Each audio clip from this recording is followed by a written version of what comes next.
What up, y'all? It's your boy, Mr. Downtown Ray Melo, and you're listening to the Entertainment Report on iHeartRadio, live from Dubai for Wednesday, December 7th, 2016, delivering some major stories and trends going on in the world of entertainment and beyond. You can follow the show on Facebook, Twitter, or Instagram, facebook.com/The Entertainment Report with Ray Melo, that's RAYMELO, on Twitter at The Enter Report, or on Instagram at The Entertainment Report. You can listen to the show anytime you want on iHeartRadio. Just go to iHeart.com or your iHeart phone app, search for The Entertainment Report, and it'll take you to the page. Beyoncé leads the pack of the 2017 Grammy Award nominees, which the Recording Academy announced Tuesday. The 35-year-old American singer is up for 9 awards, including Best Music Film for Formation, and will compete with British songstress Adele for the 3 top honors: Record of the Year, Album of the Year, and Song of the Year. Drake, Rihanna, and Kanye West followed with 8 nominations each, including Best Pop Duo Group Performance for Rihanna and Drake for their single Work. Chance the Rapper is up for 7 awards, with Adele and 21 Pilots nominated for 5 each. The Recording Academy President Neil Pertnow says, just as we are seeing emerging musicians experimenting, we're also seeing established artists resisting what's expected of them and instead embracing the creative freedom they've been afforded through their success, blurring the lines between music's mainstream and artistic edge. The 59th Grammy Awards will take place February 12th at the Staples Center in Los Angeles. The broadcast will begin at 8 p.m. Eastern Standard Time on CBS. For Record of the Year, the nominees include Hello by Adele, Formation by Beyoncé, 7 Years by Lucas Graham, Work by Rihanna featuring Drake, and Stress Out by 21 Pilots. Album of the Year, the nominees include Adele with 25, Beyoncé with Lemonade, Justin Bieber, Purpose, Drake, Views from the Six, and Sturgill Simpson, A Sailor's Guide to Earth. For Song of the Year, the nominees include Beyoncé Knowles with Formation, Adele's Hello, Mike Posner with I Took a Pill in Beneza, Justin Bieber's Love Yourself, and Lucas Graham's 7 Years. Best New Artist, the nominees include Kelsa Ballerini, The Chainsmokers, Chance the Rapper, Marion Ross, Anderson .Paak. Optimus Prime has seemingly crossed over to the dark side in the first teaser trailer for Transformer: The Last Night. The clip released Wednesday focused on the ongoing conflict between man and machine and how war has been waged on Earth for centuries. Narrated by Anthony Hopkins, we learned that in the present, the planet is in danger once again, but this time Autobots' leader and champion Optimus Prime has left, and footage is shown of the hero floating in space defeated. As a human resistance led by returning Mark Wahlberg and Josh Duhamel do their best to fight off the Decepticons alongside Bumblebee, Optimus Prime appears once again, but only to slam down Bumblebee and threaten his life.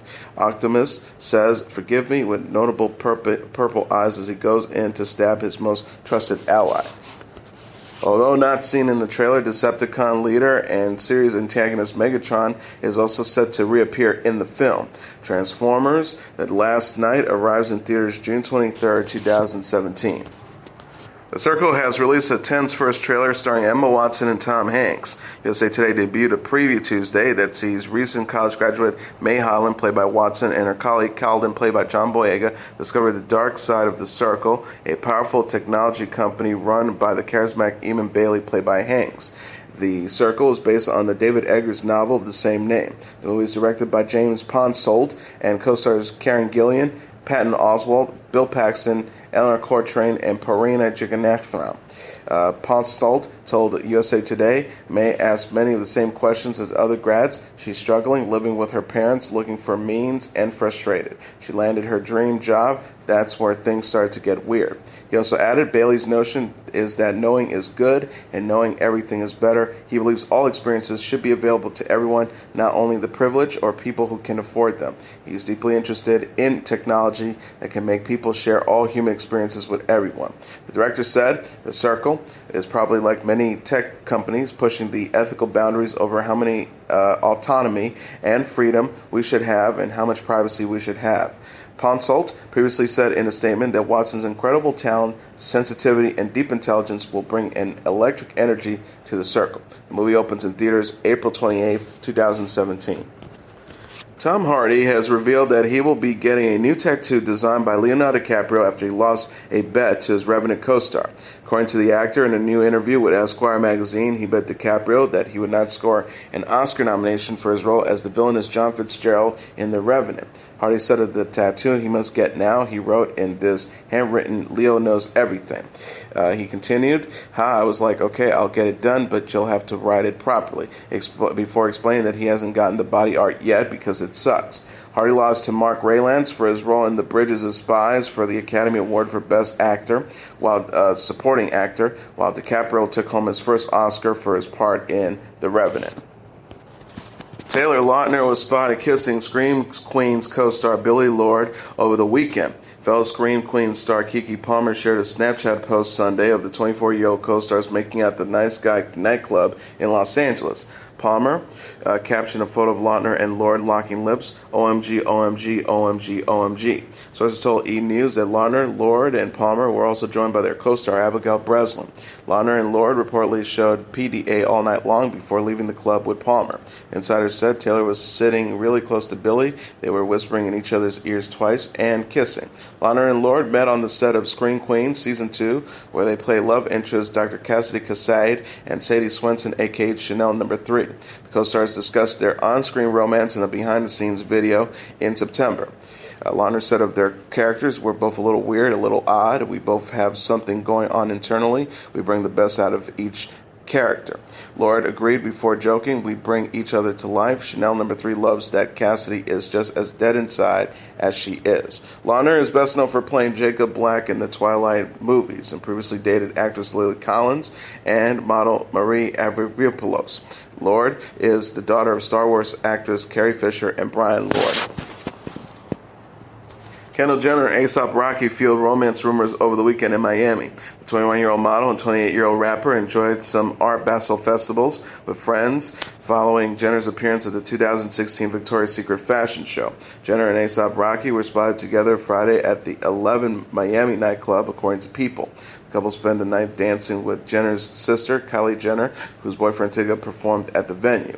Sources told the magazine Kendall and A$AP Rocky stayed side by side the whole evening. Jonathan Chebian, a longtime friend of Jenner's half-sister Kim Kardashian, shared posts of Jenner from the party. The model turned heads in a sleeveless lace top and sequin miniskirt.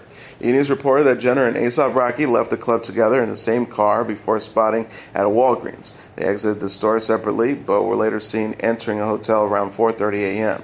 Jenner and A$AP Rocky were seen together again at DJ Khaled's birthday party Sunday at the Live nightclub. Sources told People the pair were acting very flirty as they cozied up at a table for hours. Jenner previously dated One Direction singer Harry Styles and was linked to rapper Tyler, the Creator, over the summer. She and A$AP Rocky have been spotted together at various points over the past few months. Gigi Hadid and Karlie Kloss stunned on the red carpet Monday. The models and close friends attended the 2016 Fashion Awards, formerly the British Fashion Awards, at the Royal Albert Hall in London. Hadid dazzled as she posed for photos in a silver pantsuit with a voluminous attached train and a choker neck. Kloss, meanwhile, wore a shimmering black gown with deep side cutouts and a mirror belt. Lady Gaga, Jared Leto, Jaden Smith, Kate Moss, Naomi Campbell, and Salma Hayek were among the other stars at the event. Hadid won Best International Model, while Jaden Smith and his sister Willow walked away with new fashion icons. Kloss told Hello prior to the awards, "It's an exciting night for the entire fashion industry because it really celebrates so many different creators within fashion. There are awards that focus on supporting emerging talent, so it's some of the biggest names in fashion and then also some of the next generation." She added, "I'm most looking forward to seeing a lot of my friends. I feel like London is very central, so with fashion spanning all four corners of the earth, it is rare that we all are in the same room." Hadid and sister Bella Hadid also stunned at the 2016 Victoria's Secret fashion show, which took place November 30th and aired Monday on CBS. Siblings were joined on the runway by such models as Kendall Jenner and Jasmine Tooks. Hailey Baldwin says she doesn't understand the appeal of the Taylor Swift squad. The 20-year-old model admitted in an interview with Yahoo B that she's never seen the allure of having a highly publicized squad of friends like the Bad Blood singer. Baldwin said at her Models Co. cosmetic line launch in Sydney, Australia, "I don't know what having a squad means. I just have my friends and that's it." She also confessed, "I don't think that you need to create a public squad. I don't think what that proves. So I don't really understand the Taylor Swift squad at all." Baldwin is friends with several members of the Swift squad, including Gigi Hadid and Kendall Jenner, but preferred to spend her recent birthday with family. She celebrated the occasion with sister Hailey Baldwin and cousin Ireland Baldwin. She says, "I was just with some of my real close friends, my sister, my cousin, and we just did a little 48-hour trip. We were in Canada. It was just low-key and fun, and it was exactly what I wanted." Swift and her famous friends often post together on social media and have attended such events as the 2015 MTV Video Music Awards as a group. Actress Chloe Grace Moretz, however, is another young star who has rejected the idea of a squad. She said in the April-May issue of Complex magazine, they appropriate exclusivity, their cliques, before adding that Swift is a very talented person. The onstage fight between Teen Mom star Farrah Abraham and Amber Portwood aired Monday, with the rivals continuing their scuffle on social media. Abraham directed towards Portwood, "Bi-criminal couple learn how to act in public, horrible example, #failed at life." Directed towards Portwood and her fiancé Mac Baer on Twitter after the violent and profanity-laden altercation aired on MTV. She continued by saying, "At MTV, maybe they need a Teen Mom special too." Continued alongside a thumbs-up emoji and photos of Portwood and Baer being escorted out. Portwood wrote on Twitter in response to the episode, "If I was going out there to hit her, then I would have just wanted her to say it to my face, and of course she didn't, let's be honest," referencing how she was seen throwing a punch towards Abraham that missed its marks. The official Twitter account of Teen Mom shared a GIF of the moment as Abraham looked shocked that Portwood would throw a punch at her. As previously reported, the reality stars got into each other's face after host and mediator Dr. Drew mentioned comments Abraham's boyfriend Simon Sarin made about Baer being a pedophile due to being 20 years older than Portwood. Despite Sarin heading towards an apology, Abraham continued to heat things up, saying, "Well, I'm sorry that man probably looks like that." At that point, Portwood stormed the stage and got into Abraham's face, yelling, "Just because somebody's 20 years older than you doesn't mean he's a pedophile. Shut your mouth. Do you understand me? I'm going to stand up for my man." Baer and Abraham's father, Michael, tried to defuse the situation, but then quickly got into a fight themselves that ended with Baer pushing Michael off the stage. Pauley Perrette believes that she was meant to be attacked last year when her life was threatened by a 45-year-old transient man. The NCIS star explained to People magazine Sunday while attending the Trevor Live event in Beverly Hills, which benefits LGBTQ youth. "There were a lot of feelings and a lot of emotions, but I feel like at the end of all, as strange as it sounds, if that incident had to happen in the universe, I feel like it had to be me." She also continued before explaining how her faith has helped her recovery. "I feel like I was supposed to be me somehow because I have a lot of experience working with the homeless, working with the mentally ill. This instance, this de-escalation that had to happen right then." She also added, "I think whatever the circumstances are, when you almost get killed, when someone almost kills you and you're alive and you walk away, it really gives you a lot of perspective." In November of 2015, Perrette revealed that she was attacked by David Merck, who assaulted and threatened to kill her in Hollywood. Perrette recalled at the time, "He was so much stronger than me. I couldn't run, I couldn't fight. I was praying my heart out." Merck has since been charged with one felony count, each of making a criminal threat and false imprisonment by violence. He pleaded not guilty. Notably, in February, Perrette shared that she had a second encounter with the homeless man who had grabbed her hand and put his head into her car after she offered him $1 while at a stoplight. She said, "He held my arm and then said, 'What time is it?' He was in my car and I was scared. I looked at my dashboard and first said, 'I rebuke you, Satan, in the name of Jesus,' then said to him, 'It's 5:37. And she also added, "He held my wrist for a moment, then released and left. I had a tactical knife and taser in my car next to me, but I thought about that $1 to give him first, did not arm myself." Savannah Guthrie will reportedly stay put at the Today Show. 44-year-old television anchor recently signed a new deal with NBC to remain on the morning show for multiple more years, according to The Hollywood Reporter. Guthrie made co-anchor of Today in 2012 and last renewed her contract in 2015. The New York Post reported last week that Guthrie's co-anchor, longtime Today's Show host Matt Lauer, recently extended his own run with the show. Sources said of the rumored $20 million contract, the new deal will take him well into 2018. Guthrie reportedly signed her new deal prior to beginning her maternity leave last week. The anchor announced in June that she's pregnant and expecting her second child with husband Michael Feldman. She recently reflected in an interview with The Hollywood Reporter, "I didn't have my act together. I was doing the best I could in my personal life, and my professional life was going better. So, you just keep doing the things that work." She also added, "I think that's why I feel such an acute level of gratitude about getting to have a baby, because I know how late it is in the game. I'm a person of faith. I feel like the greatest embrace from God that I can imagine to get to have a baby, and to get to have a second is just beyond." Guthrie and Feldman married in 2014 and welcomed their first child, daughter Val, the same year. Television personality revealed in September that their second child will be a son. Milo Ventimiglia performed an impressive feat on Strength Tuesday on Ellen, where he did a series of push-ups while Ellen DeGeneres laid on his back. The moment happened after the daytime host complimented the actor on his fit physique, which was recently showcased in People magazine's Sexiest Man Alive. DeGeneres noted, "I've got to say, you're a fit guy. When I'm hugging you, you're like solid." DeGeneres then brought up how he was able to flawlessly perform push-ups while someone laid on his back in a recent episode of Ventimiglia's NBC comedy drama This Is Us. Ventimiglia explained of the scene, Rando had a moment where he gets to connect with his father and remembers and recalls this moment where his father, his adopted father, literally carried him on his back and showed him that he will be there for his son for his entire life as he can, and so we did a bunch of push-ups. He also continued about how his co-stars joined in on the push-up fun, and then backstage we thought, hey, wouldn't it be funny if we put Sterling K. Brown, who plays adult Randall, on my back and see how many push-ups I can do. Wanting to see his push-up abilities herself, DeGeneres had Ventimiglia do some with her on his back, much to the crowd's delight. The fall finale of This Is Us is set to air Tuesday at 9 p.m. Eastern Standard Time on NBC. Two passings to report. Game of Thrones actor Peter Vaughan died Tuesday at the age of 93.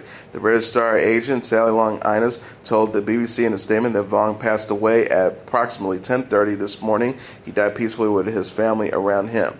Vaughan started his film career in the 50s and landed his first starring role in the 1964 movie Smokescreen. He later appeared in such films as Straw Dogs, 1971, The Remains of the Day, 1993, and The Crucible in 1996. Vaughan was also known for playing Henry Groot on the BBC One sitcom Portwood in the 1970s. He most recently portrayed Master Aemon on the first 5 seasons of HBO's drama Game of Thrones. He was 93. And Van Williams, the actor best known for his role as the Green Hornet, has died at the age of 82. His wife, Vicki Williams, said in a statement to Variety announcing his death, "He had a wonderful, caring, and kind heart. He was a wonderful husband. He was a fabulous father and a devoted grandfather." Williams died due to kidney failure at his home in Scottsdale, Arizona. Vicki also mentioned that the television star only had one kidney since he was 25. Williams famously portrayed crime fighter the Green Hornet and his newspaper editor alter ego Britt Reed on the memorable but short-lived 1966 series The Green Hornet, alongside Bruce Lee as his highly skilled partner Kato. Based on a radio serial from the 1930s, Green Hornet would be adapted into a film in 2011 starring Seth Rogen and Jay Chu. Williams did not have a cameo in the film as he wanted nothing to do with that movie, according to his wife. Williams was 82. Mariah Carey's new beau, Bryan Tanaka, is breaking his silence on their rumor romance. The 33-year-old dancer and choreographer couldn't help but gush about Carey while attending the singer's Mariah's world premiere Sunday in New York. Tanaka told E! News, "I've always had a thing for Mariah. I love her so much. Just make sure you tune into the show, and you'll see kind of how everything happens." He added, "We've been friends for a long time. I do a little dance move here and there, and we have a good time. We have fun." The dancer said something connected for us back in the days, and there was just a mutual admiration. She saw something in me that I actually didn't recognize at first, and from that it was over. It was said in history that we were going to be connected some way, somehow. Sources told Entertainment Tonight that Carey and Tanaka got cozy at the premiere, which took place at Catch NYC in Manhattan. The rumored couple reportedly shared a subtle but undeniable chemistry. An insider said, "It is the way they communicate. They seem so happy in each other's presence. They are on the same page. They're laughing, and the glances between them, you can see it in the photos." Carey and Tanaka were first linked in October following the singer's split from fiancé James Packer, and were spotted kissing in Hawaii over Thanksgiving weekend. The debut of Mariah's World revealed that Carey postponed her wedding sometime prior to her split from Packer. And a related story, Mariah Carey, Teyana Taylor, Patti LaBelle, Chaka Khan, and more got into the Christmas spirit Monday for VH1's star-studded music special Divas Holiday Unsilent Night. The event, which took place inside Brooklyn's King's Theater, also featured performances from JoJo, Soraya, Bebe Rexha, Remy Ma, Diana Gordon, and Vanessa Williams, who sang her 1991 hit ballad Save the Best for Last. Carey, who was seen rocking a red and gold Nutcracker-inspired outfit, brought out her beloved 1994 holiday classic All I Want for Christmas Is You. Alongside a red sleigh, she arrived on, and a number of dancers dressed as toy soldiers. Carey said previously about joining the event in a statement, "I'm thrilled VH1 asked me to return to the Divas stage this year. The Divas special offers a wonderful opportunity to perform for my fans over the holidays, which is my favorite and most festive time of the year." Teyana Taylor, meanwhile, performed Eartha Kitt's 1953 holiday staple, Santa Baby. The special also featured footage of Taylor and her NBA star husband, Amon Shumpert, alongside with their daughter, Junie, as their family showcased how they celebrate the holidays. The most legendary moment came when Patti LaBelle and Chaka Khan shared the stage together for a special duet of Aretha Franklin's You Make Me Feel Like a Natural Woman, followed by Khan's I'm Every Woman at the tail end of the show. Madonna and James Corden have given fans a taste of what to expect in their upcoming edition of Carpool Karaoke with a new teaser. The clip released Monday featured the singer and late-night host performing hit songs from throughout her career, including 1990's Vogue and 2015's Bitch I'm Madonna. Madonna said to Corden as they get things rolling, "I don't really like driving around in a car unless there's music." The footage includes Madonna twerking inside the vehicle, much to Corden's delight, and revealing a conversation the pair had concerning Michael Jackson. Corden asked what was a night out with Michael Jackson like or a night in, which Madonna replies, "So you want me to kiss and tell then, don't you?" The full segment of Madonna on Carpool Karaoke is set to air Wednesday on The Late Late Show on CBS. And now let's take a look at what happened on this date in entertainment history. On this date in 1963, the Singing Nun reaches number one on the U.S. pop charts with Dominique. From the perspective of the American pop charts, December 1963 was, as the Four Seasons would later sing, a very special time indeed. The previous month, pop radio stations around the country had briefly gone dark out of respect for the late President John F. Kennedy following his assassination in Dallas on November 22nd. The following month, those same stations would begin broadcasting nearly nonstop the first sounds of a coming revolution as the Beatles' I Want to Hold Your Hand hit American shores on January 13th. Perhaps only during the unique moment in pop music history that fell between those historic landmarks could an actual Belgian nun have ascended to the American pop charts with a jaunty tune about a Catholic saint, sung in French no less. That's exactly what happened on this date in 1963 when the Singing Nun scored a number one hit with Dominique. Dominique was recorded in early 1963 in Brussels, Belgium, by Sister Luc Gabriel, a.k.a. Janine Deckerts, and the four companions from the Dominican convent in nearby Fitremont. Originally a vanity pressing intended only for distribution as gifts among their fellow nuns, the album of light religious-themed tunes recorded by the Fitremont nuns was impressive enough to Philips Records executives that was released commercially in Europe shortly thereafter. Already a huge hit on the continent, the album and its lead artists were rechristened as the Singing Nun prior to crossing the Atlantic in the fall of 1963. Dominique, a song honoring St. Dominic, the founder of the Dominican order, proved popular enough not only to hit number one on this date in 1963, but to stay there for 4 weeks and block Louie Louie from ever reaching the top of the pop charts. Though the 1966 Debbie Reynolds movie with the same name would do little to indicate it, the Singing Nun went on to live a deep, complex, and ultimately tragic life. After achieving pop immortality, Deckerts walked away from stardom and from her church and adopted a new stage name, Luc Dominique. An unsuccessful album honoring the birth control pill was the highlight of Deckerts' post-Singing Nun career, however. She also attempted a comeback in 1982 with the disco version of Dominique that failed to catch on as the original had back in 1963. Deckard's career and life ended tragically in 1985 when she and her longtime female companion committed suicide in the face of a massive tax bill from the Belgian government relating to unpaid taxes on royalties that Deckard had donated in full to the Roman Catholic Church. And that's your entertainment report for Wednesday, December 7th, 2016. I'm your host, Mr. Downtown Bray Melo. I'll be back tomorrow to deliver some major stories and trends going on in the world of entertainment and beyond. You can follow the show on Facebook, Twitter, or Instagram. Facebook.com/The Entertainment Report with Ray Melo. That's RYMELO. On Twitter at The Enter Report, or on Instagram at The Entertainment Report. You can listen to this episode or any previous episodes of The Entertainment Report anytime you want on iHeartRadio. Just go to iHeart.com or your iHeart phone app, search for The Entertainment Report, and it'll take you to the page. Good night, and God bless you all.